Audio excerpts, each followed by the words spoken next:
Our story begins in the dark castle of the current demon lord of this era. The outward appearance and atmosphere of the castle were harsh and unforgiving, befitting the presiding Lord Tanaud. Tonight is vastly different from a normal one. The massive gates of the demon lord's chambers have been forcefully kicked open. A sinister smile crept up on the demon lord's mouth, as there was only one person who could have gotten this far into her domain, the legendary hero. That's right, the brave hero has finally reached the last step of any hero's mission, and that's entering the demon lord's throne room and presumably fighting to the death. This means that this era's hero is not only strong, but courageous enough to come and challenge the overlord of the powerful demon race. The demon lord gave her praise to the hero for toughing it out and braving his way to get this far. It is brave, stupid, and most likely the final act that he will ever do in his life. But before the exchanging of blows, drawing of blood, gritting of teeth even happens in the supposed final fight, the sound of a blade dropping to the cold, hard floors can already be heard. This was not what the demon lord was expecting at all. She was all in on fighting tooth and nail to prevail against the champion of the human race. After all, instead, what she got was a young man with crimson hair and dead eyes crying while laughing like a crazy person. He looked disheveled and tired. Instead of the perfect picture of a valiant hero challenging the evil overlord, this guy was stumbling and mumbling his words to just end him now. So in a bizarre twist of fate, no fights happened that night. The hero was instead pulled into the demon lord's lap as grape. She pats his head with one hand while smoking a cigarette on the other. She asserted that in life, both good and bad things happen. Giving up your own after one or two bad events is never the way to go. She inwardly thought that humans are such cruel creatures, and this boy is evidence of that. They forced a 17-year-old handsome boy to fight against an all-powerful being, a demon lord like her. The poor young man was pulled out from a different world and was forced to risk his own life to protect a stupid king, his poorly treated slaves, and the endlessly corrupt kingdom. And so this is how the story of a depressed hero and the demon queen started. Where will this story go? I don't know, but it will definitely be interesting without any special reason. The demon queen has decided to take care of the handsome young hero. For now, she went as far as tending to him, giving him a comfortable bed to sleep on, while she spends her day sitting nearby, just lounging around and chain-smoking. Still, the irony was not lost on her. She was the demon lord of this realm. After all, helping the hero whose main quest is to ultimately kill her is a little odd, to say the least. After some time, the young man had finally opened his tired and bloodshot eyes. Slowly, the first thing he did was ask where he was, and he immediately heard a familiar voice perk up nearby. He thought that he had finally fulfilled his wish to die and was just chilling in paradise now. That thought made him contort his mouth into a weird-looking smile. Combined with his dead eyes, the demon lord saw this and jumped in fright. This young man had such a creepy smile. Once he finally realized that he was not alone in this room, he also jumped in fright and promptly asked if Madame Demon Lord had also somehow died and joined him in paradise. She quickly dispelled that assumption, though the depressed hero felt his body's various injuries and reckoned that he was still alive.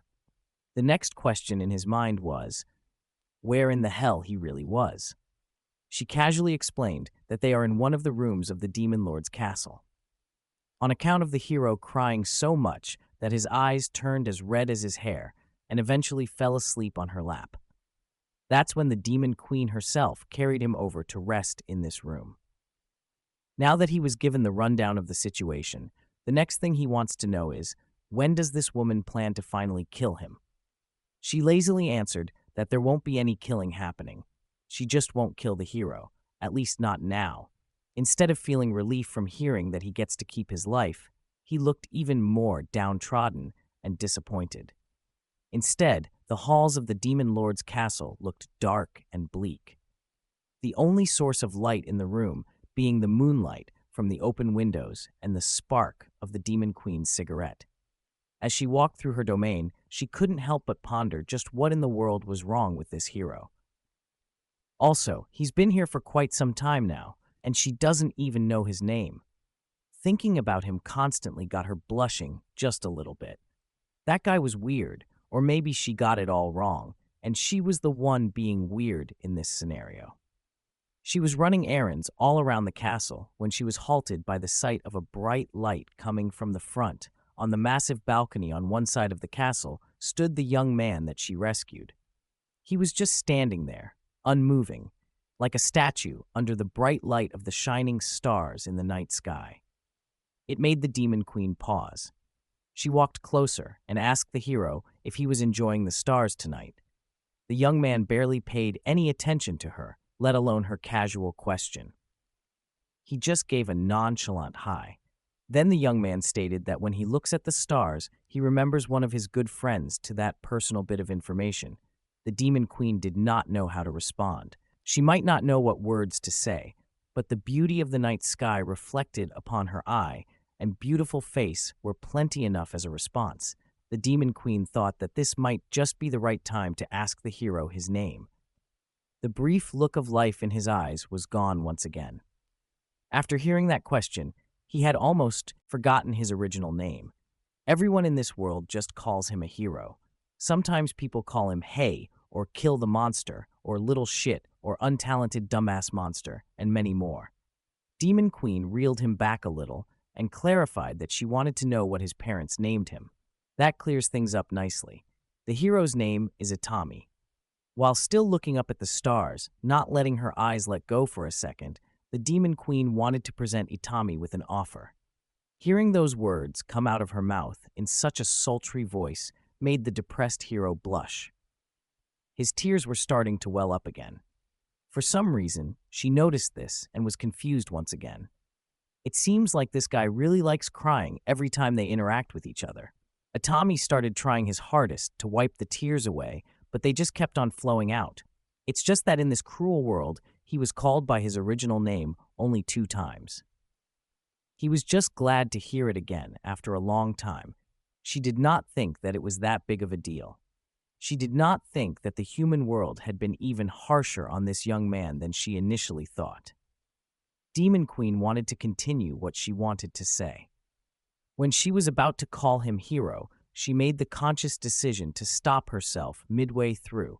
She wanted to call him by his real name, not by the name and title that the kingdom has forcefully thrust upon him. Itami, the sympathetic Demon Queen, took a quick step back, turning to Itami with a wide smile that flashed her adorably terrifying monster fang. With her arms stretched wide, along with that beautiful smile on that blushing face, her demonic wings did not look so grim at all. She announced that starting today, Itami is free to live in her castle and serve the role of being her personal bodyguard.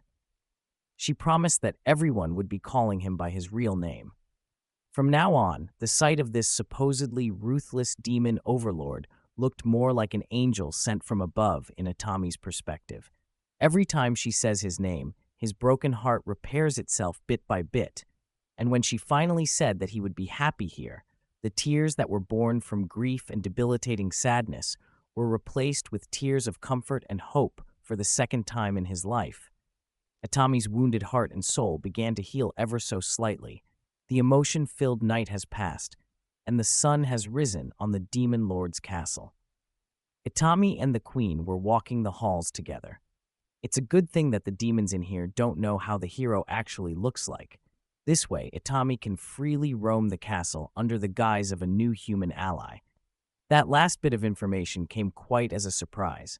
He did not know that the demon faction had human allies to the point of making it possible for him to roam the castle without any demon batting an eye. She confirmed that they do have some arrangements with a few selected humans. Besides Itami, there are 3 more people that are formerly members of the Demon Lord army, though they are in human kingdoms right now as spies. On an unrelated note, she actually wanted to bring up something extremely important to Itami. She looked at him and only now noticed the sorry state of the young man. This guy was wearing a tattered, homeless hoodie and shitty pants. His whole fit was cooked from head to toe. It was abysmal. The Demon Queen's eyes lingered on his hands. They were full of battle scars from who knows how many death-defying duels that he endured. When she continued scanning him up and down, She just had to ask how many times and when was the last time this young man had even changed his clothes.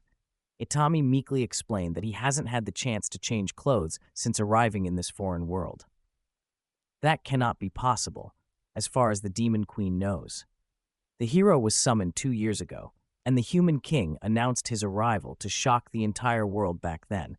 That was actually false information, as Itami arrived in this foreign world 2.5 years ago. For the first confusing half year in this place, he was chained to a table where a creepy guy conducted painful and inhumane experiments on him, day in, day out. After that torturous 6 months, he was sent out into the world, with the merciless king assigning him so many quests that he had no time to even change his clothes. It was so bad that he had no time to even take a bath, even if he wanted to. Just when the Demon Queen thought it could not get any worse, Itami just casually dropped a new trauma bomb while they were strolling the castle. She almost teared up after hearing this inhumane treatment of a poor and confused young man in the hands of humanity. Demon Queen felt so bad that she was compelled to give him new clothes. And now that Itami has mentioned it, the smell of death really does follow him wherever he goes. And it was not just in a metaphorical sense. He literally smells like his odor can kill a man outrightly before clothes. What Itami needs is a bath, and an extremely urgent one at that. He just smells so bad that even the demonic overlord could not bear it. A sudden Valentine's Day poster in your feed, just to remind all the single guys that even a depressed hero has a girlfriend and they don't. There will definitely be more depressed heroes in reality after this. And to cope with their depression, they will have to go in search of their personal demon queen who will become the queen of their heart. Let's go back to our story. Today's mission is getting Itami a new set of clothes to get him out of his stinky starter kit. There is one castle attendant that could help with that problem. Her name is Sabet, and the Demon Queen needs her as soon as possible. This tanned demonic maid with a single horn on the left side of her head was just one call away to attend to her master's demands. Her curtsy might look graceful and full of disciple, but in reality, Sabet is quite a troublemaker. That smug smile alone is an obvious sign that she is not your typical subservient and well-behaved maid. The Demon Queen was surprisingly respectful to her attendant. She takes care of her people very well. She promptly introduced Itami to Sabet, the Demon Queen's personal maid and good friend. Sabet respectfully curtsied with grace once again, but the look she started giving him after that was quite sticky and curious. She did not hesitate to get right into his business, trying to touch him while praising his nice-looking face. He might look good, but he looks weak. In Sabet's opinion, that's only natural, since he's human. After all, Sabet turned to the Demon Queen, expressing her doubts about whether Itami could even last 1 minute. The Demon Queen and the former hero had no clue about what this 1-minute thing she was talking about. The maid gladly elaborated that there was only one thing that a 500-year-old Demon Queen needs, and she explained in the most family-friendly way possible, through hands, it's about time for their queen to do the deed. After all, if she was not being straightforward enough, Saibi just outrightly blurted out that the queen should finally lose her virginity or be one forever. And if the Demon Queen does not hurry, Sabet might just go ahead and steal this new boy from her master, outrightly jump his bones and all that. As they say, the Demon Queen had to hurry up and grab Itami to cover his ears, while she instantly gave Sabet a salary cut for being so inappropriate. That stunt earned her minus 1,000 gold coins based on her grim reaction. It seems like this was quite a regular occurrence for the unruly succubus maid, and something tells me that it is more or less for the same reason every time she was reminded of the anecdote that a boss who cuts your salary to minus 1,000 is like a dragon who sheds its scales, it reveals its true form. It's time to go back to the original business of why they even called Sabet in the first place. New clothes for Itami in this massive castle.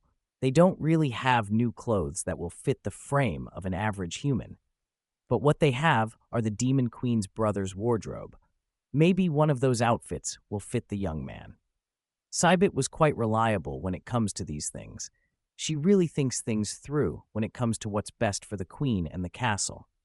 But still, her succubus brain gets in the way from time to time. The exact moment when that happens was pretty easy to spot.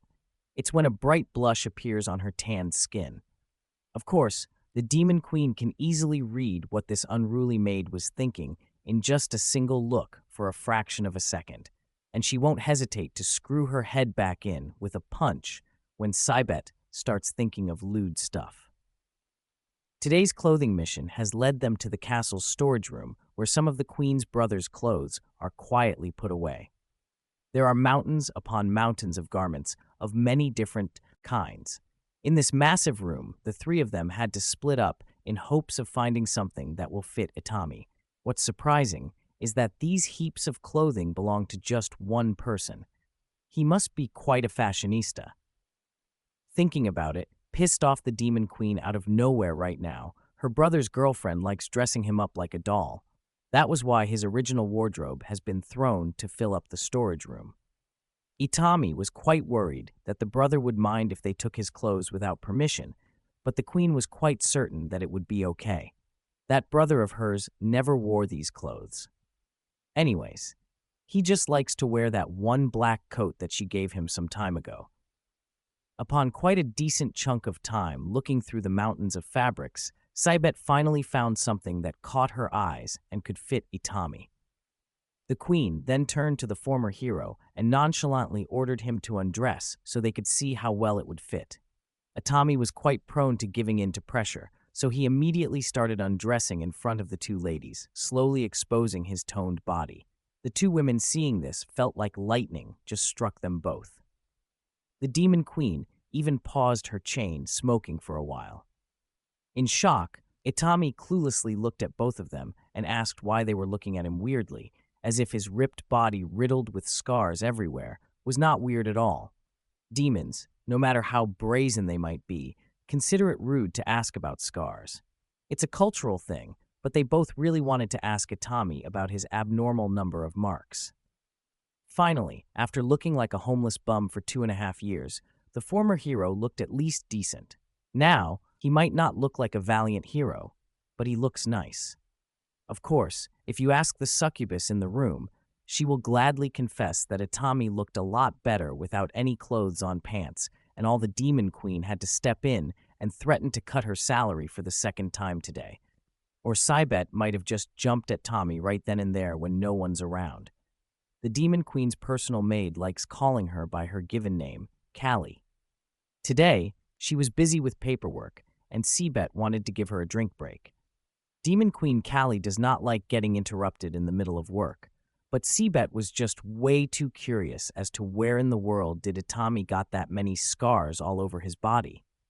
Callie had some ideas, but it's hard to say where the young man got those marks without revealing the fact that he's the legendary hero. But anyone could easily tell that the guy has fought against monsters often. Cybet's first thought was that Itami might have been a former adventurer or something, which was a reasonable theory.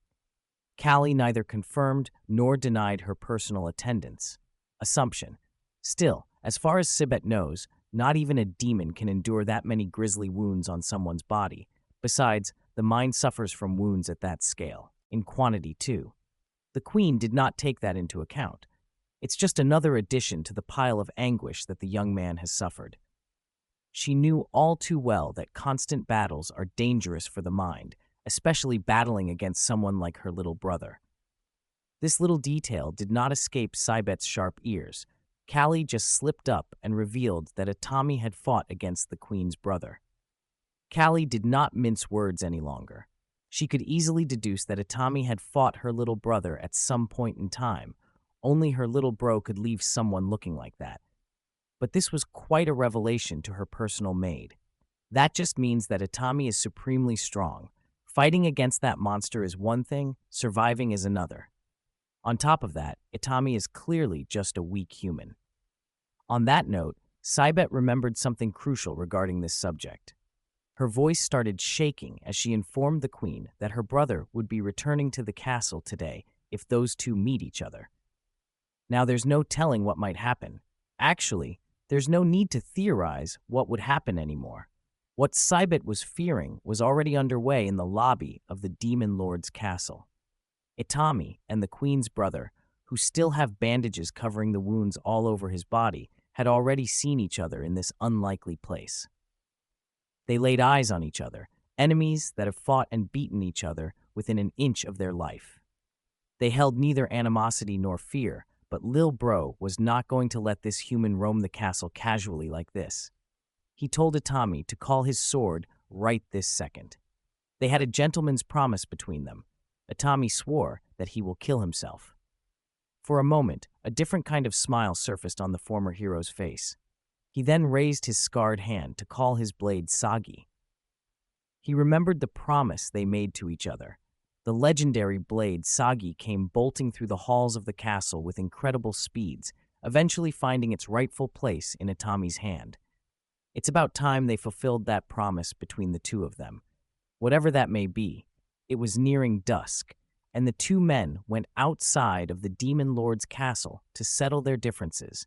The way they would do was as straightforward as it came. Itami was obviously nervous as he stumbled over his words. He started the countdown, priming his hands forward as he counted from 3.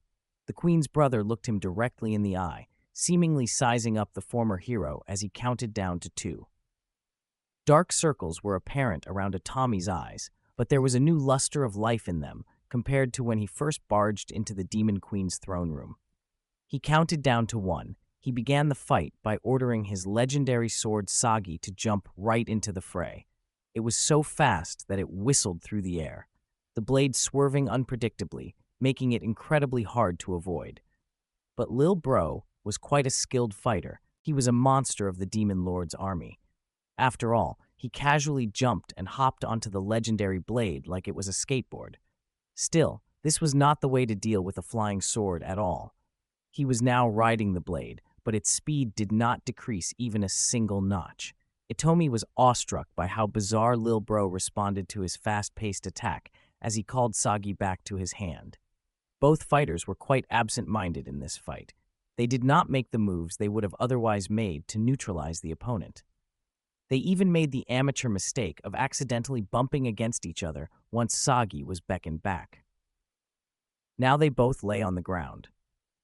There weren't any significant injuries this time around. All Lil Bro and Itami could say was holy shit. Sagi was also strewn on the dirt between them. There was a knowing silence between the two fighters for a moment. Then Lil Bro started smirking as if he were stifling an incoming laugh until he could not hold it back anymore. He started laughing as if he had never experienced anything funnier than this stunt in his life. He knew that this young man with crimson hair did not even try to dodge the incoming collision between them when he was perfectly capable of doing so. Lil Bro was holding his stomach, dying laughing at the thought of such a sloppy second-round fight when their first one was anything. But he continued to laugh while Itami's mind reeled about what he had just done. He really didn't dodge. In fact, he didn't even try. A second later, the two fighters were both dying laughing at the ridiculousness of everything between them. They didn't even know what was funny, but it was something that only the two of them shared. When the laughter slowly subsided, Lil Bro tapped the former hero on the shoulder and called his attention. They looked each other in the eyes, and it seemed like there was this special bond of brothers that survived a terrifying ordeal between them. It was like they knew each other on a profoundly deep level. Lil Bro finally spoke honestly and told the former hero that he was glad that Itami was alive. It had been a few days since the young man had cried, but here he was again, hearing those words from a supposed enemy made tears born from a special connection cascade down his eyes these past few days or months or however long it had been. It seemed like he had no control over his tear ducts and emotions at all. But today was different. He was in control, and he chose to let it all go. It was just like that night on the balcony with Demon Queen Callie. Lil Bro called him out for crying like a little girl, but he got it. Meanwhile, two pairs of very suspicious eyes were clearly trying to peep from behind the foliage. Cybet was extremely confused. Just 2 months ago, these two almost killed each other to the point of morbid wounds and scars. But now they were talking like good friends, reuniting after a long time. Queen Kali just chalked it up to them being boys. See, Bet was a succubus skilled in the art of manipulating men, but even she found this boy's behavior weird and undecipherable, and Kali could not agree more. The battle from earlier might have ended up in a non-confrontational manner, but Itami still felt drained after that encounter, mainly because of the emotional release. He kept pondering why he didn't even try to dodge. He recalled how the two of them sat there in the dirt with Sagi in between. Itami could actively recall Lil Bro's sentiment of being really glad by the fact that he survived after all this time. It kind of made him feel the same way he felt when the Demon Queen graciously gave him a place to live his life in the castle as the new queen's bodyguard. Her promise that everyone would call him by his real name from now on. In this room, he had only Sagi to talk to. He thought that he didn't deserve this light feeling that he was experiencing right this second. That might be the case, but he wanted to try. He wanted to at least try to live again among these demons that treated him so much better than the kingdom of humanity. If he really wanted to go this route, the next thing he needed to figure out was how to even start at this juncture. He sat up as he was reminded of what his mother once said to him back in the day. A live person is a happy person. It was a pretty simple thought, but it could not be any more difficult to figure out for someone like Itami and his mountains of trauma and baggage. He knew that he was alive, so that was pretty much solved. But the trickier part to fathom was how in the world he could be happy despite everything he experienced at that moment. The legendary blade Sagi seemingly heard his dilemma and decided to respond in kind. It started emanating light from the gem on its hilt. Its AMI looked directly into the light, shocked at this surprising development. He was shown a vivid image of a little girl feeding a rabbit beast with a toothy grin, even though she was missing a tooth. The girl called him Brother Hero and asserted that happiness comes from giving and not receiving. Just look at her smile and how big it is. Despite not having perfect teeth, she doesn't care at all because she's just so happy to have fed this rabbit to help a helpless being. Itami felt his head cleared up of any clouds. The answer was right there all along.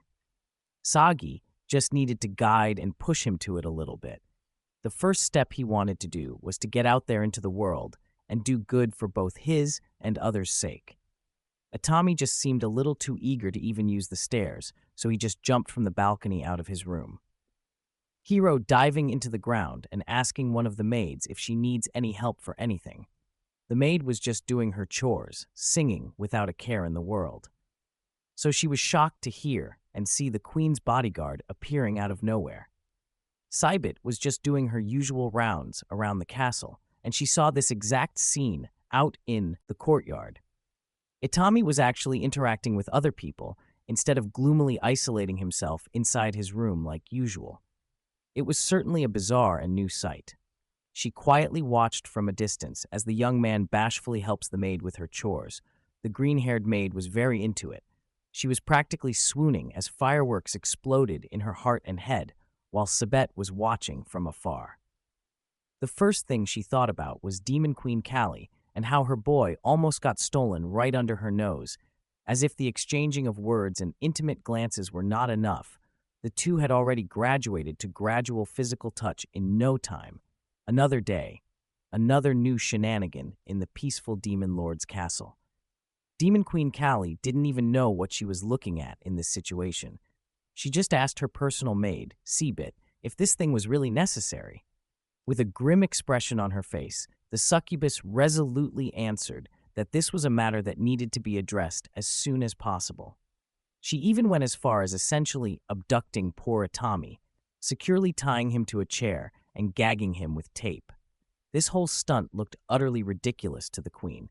Siba just wanted her boss to wake up to the fact that her boy almost got stolen by another girl, another maid in the castle. Kali didn't even know what this succubus was talking about, nor did she care too much.